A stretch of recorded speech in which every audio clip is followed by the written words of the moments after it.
Vivo iQOO Z7 Pro এই স্মার্টফোনটা curve ডিসপ্লের পাশাপাশি ফ্ল্যাগশিপ লেভেলের পারফরম্যান্স অফার করছে আমাদের, বিকজ এখানে Dimensity 7200 এই চিপসেটটা রয়েছে, যার আন্তত বেঞ্চমার্কের স্কোর মাথা নষ্ট করার মতো।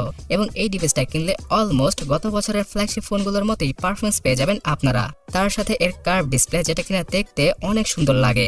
120 হার্জের এই ডিসপ্লেটাতে সর্বোচ্চ 1300 নিটসের পিক ব্রাইটনেস, ফুল HD+ রেজোলিউশন এবং HDR10+ এর সাপোর্ট রয়েছে। সো ডিসপ্লেটা মাথা নষ্ট করার মতো। 8GB RAM, 128GB অথবা 256GB ইন্টারনাল মেমোরির সাথে আপনারা মার্কেটে পেয়ে যাবেন এই ডিভাইসটাকে শুধুমাত্র 33 থেকে 35 হাজার টাকায়। তার সাথে অন্য 10টা ডিভাইসের মতো এখানেও সর্বোচ্চ 16GB র্যামকে ভার্চুয়ালি আপনারা ইউজ করতে পারবেন।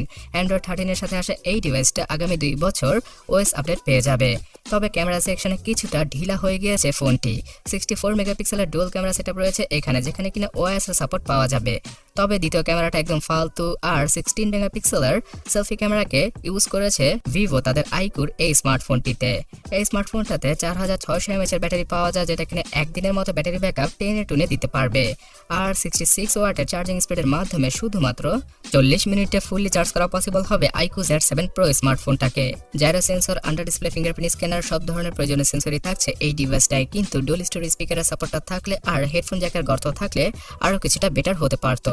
শুধুমাত্র যারা কিনা হেভি পারফরমেন্স চান, মানে গেমিং করতে চান, তার পাশাপাশি মারাত্মক লেভেলের ডিসপ্লে চান এই বাজেটে, তাদের জন্যই iQOO Z7 Pro স্মার্টফোনটা অথবা Vivo T2 Pro স্মার্টফোনটা বেস্ট হবে।